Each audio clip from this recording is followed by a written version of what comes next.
Okay, next one is we are going to discuss about different types of plots, which may be useful when we are discussing about signal processing. Maybe we're discussing about some kind of data interpretations. All those time we can use this kind of graphs. So basically, it's very easy to create those kind of things. Example, if you look at this one, draw the population of different continents. Use the data given below using different graphs types in subplot. Different graph types in a subplot. So subplot. So here we introduce another term called a subplot. So first we will discuss how to draw these figures. Okay. Draw these graphs for each things, that is bar graph, pie chart, stem graph, and stair graph. And the second one is we are going to discuss about this subplot. So, and whatever we discussed earlier, that is nothing but G-text and all, we are going to introduce here. So first thing is, if you look at this data is given, that is Asia, Europe, Africa, North America, South America, the data is given and the population is also given, right? So if you have n number of data, so here is fine, 3, 6, maybe 5 is there total. But if you have 100 data, so what you will do? But there is a chance, there is a possibility to import your Excel file into MATLAB. So that under you can just explore by yourself. You try it. If you have any doubts in that, you can ask me.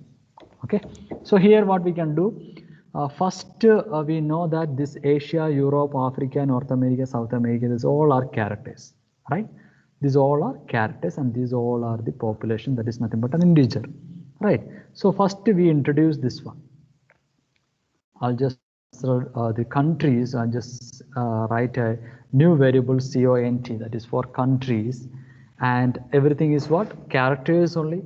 Characters will are directly entering here. I don't want to, user will not be entering this one. It is already there. So character of Asia, Africa, Europe, North America, South America. So one thing is sure here. If you look at North America and South America, it is having the same length. That is 1, 2, 3, 4, 5, 6, 7, 8, 3, 4, 5, 6, 7, 8, 9, 10, 11, 12, 13. So 13, this for this particular character group, it will be having how many rows? 1, 2, 3, 4, 5. 5 into 14 columns will be there. That is the dimension of this character array. Understood? Because Europe is smaller one, but you will be having the space after Europe to make it same length. So anyway, we introduced the character. Countries we introduce, and population we create another array of 3 this population values. That is also done. Now subplot means we know that in the previous case and all in the same figure you have one x-axis and one y-axis, and that in that figure only we have drawn different types of plot.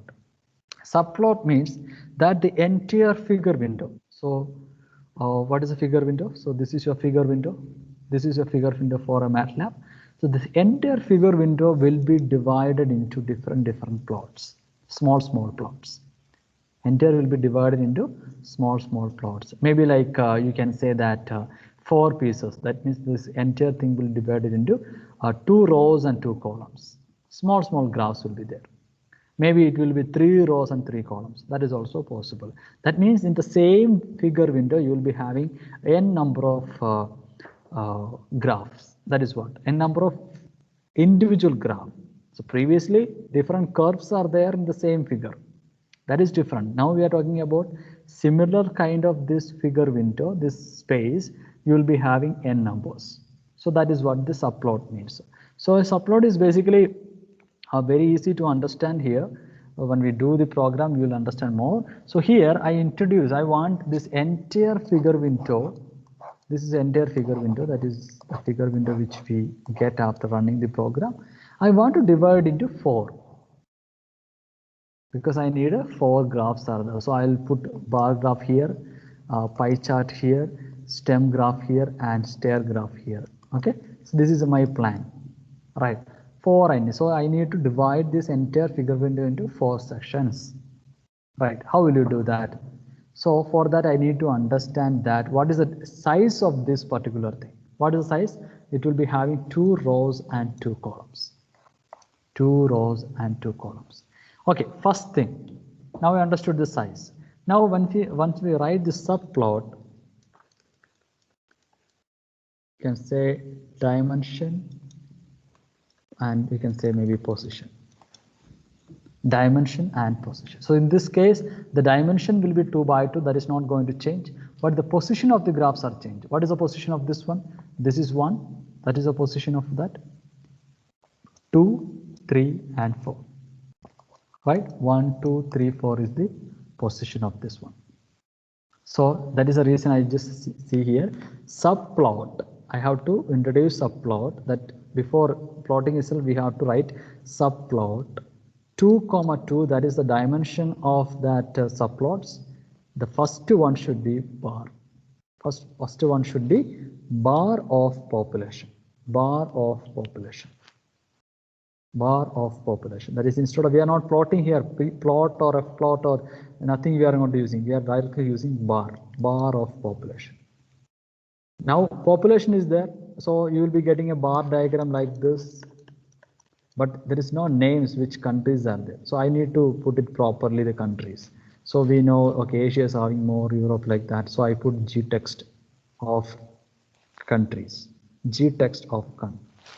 Okay, so here I'll take only that part and see what is going to happen.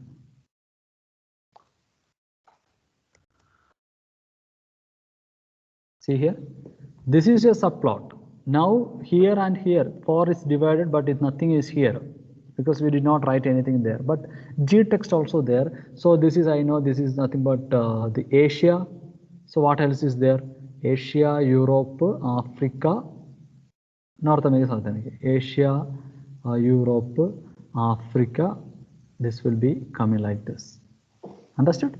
This will be coming like that. Now, what I need is subplot. I need to write it in the second figure. That is, dimension is same 2, 2, and the second one I need. So second one, what I need to write? I just want to write about a pie chart. So pie chart means just PIE, pie. Pi of what I need to write? Population. Pi of population, and there also we need a G text, right? G text of countries. See here. So I'll just simply put here. Pie chart will give you the percentage. Everything. See here, second graph we can make like this. Now the second, next coming to subplot. The dimensions I can give 2, 2, comma. So the third one, third figure is what? I can give a third figure is what? Stem graph. We need a stem graph. So I can just put stem itself of population. Stem of population and G text of countries. See here.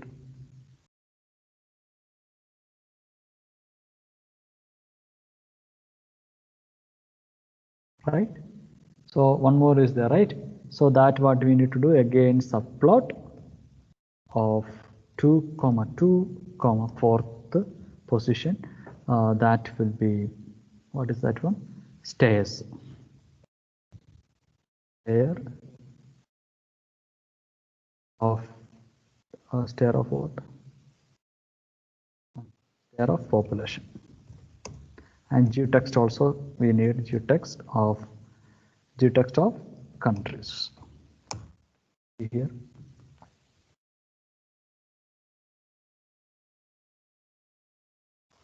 Like that we can create the graph. I'll just say I'll remove everything and I'll understood. So this is different types of graph we can plot. Plot of let's take 3, 3, 3, 2. I'll put, see here. So this will be divided into 3, 3. That is 1 here, 1 will be there, 2 will be there, 3 will be there. Similarly, 2 more rows will be there down. So like that it will be reduced to small one.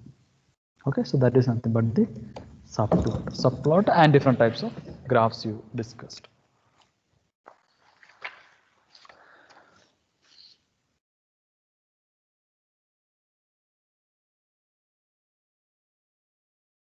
Okay, next one is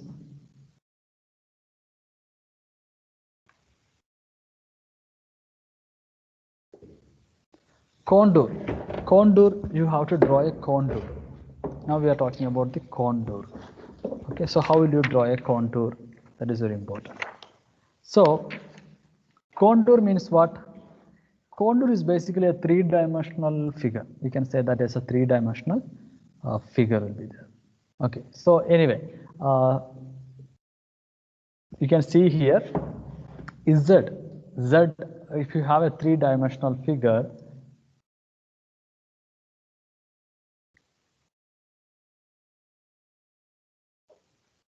X, Y, Z.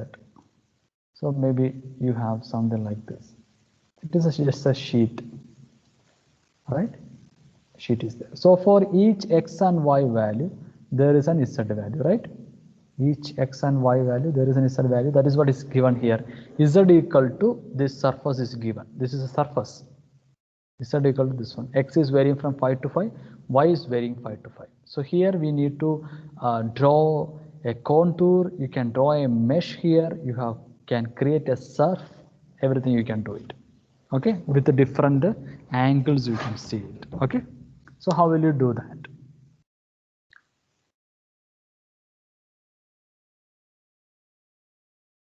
Okay, I'll just take this program. So first, we need to create a mesh grid here.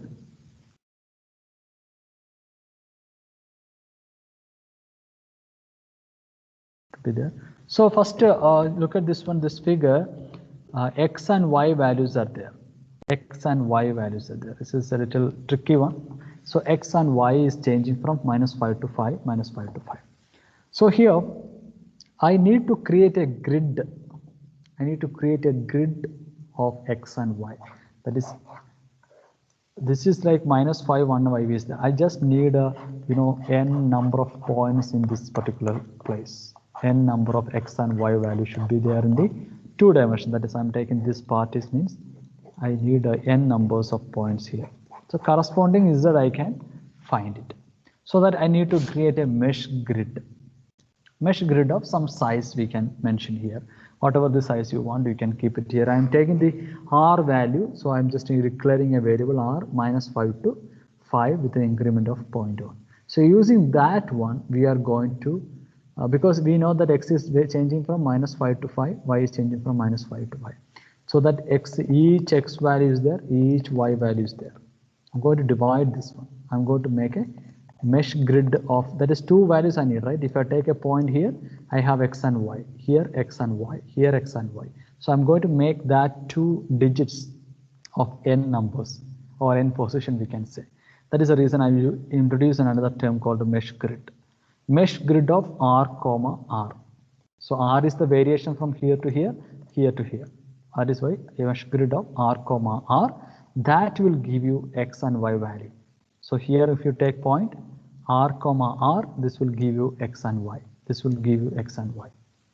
Okay, so once you have X and Y value, you can easily find what is Z because Z is given here. Right? Z is given here. Subplot 3 to 1. 3 to 1 means it will be having 3 rows and 2 figures, right? It will be like this. 3 to 1. The first one is what? G text contour. So contour of X, Y, Z. Contour of X, Y, Z means maybe in 3 dimensional. Let's take your surface is something like a curvature. Something like a curvature. But if you project the points, what you will get? You will get a 2-dimensional thing, all right? So this is nothing but the contour. So this is the contour. So using the contour X, Y, Z, you will get the contour, and you can say that some places highest point, some places lowest point, all those things. That will be represented with the different colors here. That will be represented with the different colors here. That X contour X, Y, Z, and G text I used to give the heading contour. Subplot 3 to 2, that is talking about the second one, is a mesh X, Y, Z. Mesh X, Y, Z. Here you see X, Y, Z. mesh x, y, z.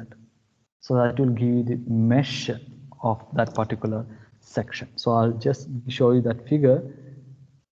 See here, this is a mesh file.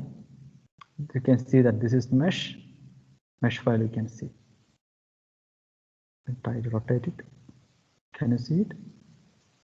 So this is the contour. Contour, you see that it's a two-dimensional. If you project each point into XY axis, it will be like this. So you can see that the yellow color gives red towards yellow gives you highest deflection, blue gives you less deflection. That is what is given. Okay, so that will give you, we can say that in this program it is nothing but mesh of XYZ. Now if you want to create a surface, you have to use a command called surf of XYZ. That is given in the third figure. You see, this is only mesh. How can I say? See here, I'll just try to zoom it.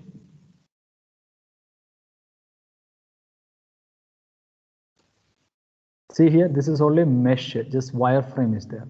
But if you look here, this wireframe is there, same time surface is also there. Right, surface is also there. So here, what is that? If you look at these four figures, what everything looks same only, but there is a small angle difference. The viewpoint is different. So that is surf XYZ 3 to 4, okay, 3 to 5, so it's same only. Here it is same only. So this is how you have to, because these different angles, if you want to see the different angles, you can just take in a different angle and take the photo of that. Like this. So see this one, this is something related to contour, but contour will give you some lines only to understand. This yellow color here, here also yellow color, that is more deflected point here. Okay. So that is what surf, mesh and contour using mesh grid. But always remember, you need to use a mesh grid. You need to create a mesh grid first. Then only you have to use, first you have to create a mesh grid of X and Y using some value. R here we have taken here. Using that one only you have to take Z values. Because same X, the basic understanding is for same X, there are n number of Y values. If you take this X value, n number of Y values. So for each value we need, what is this value? What is this value? What is this? That is the reason we need to create a mesh grid. That is basically, if you have this one, you are dividing into n pattern. What is this point? What is this point? This point, this point, this is mesh. Corresponding Z values we will be finding using this equation. Okay, I hope you understood. Thank you all. Have one or two more problems in the next video.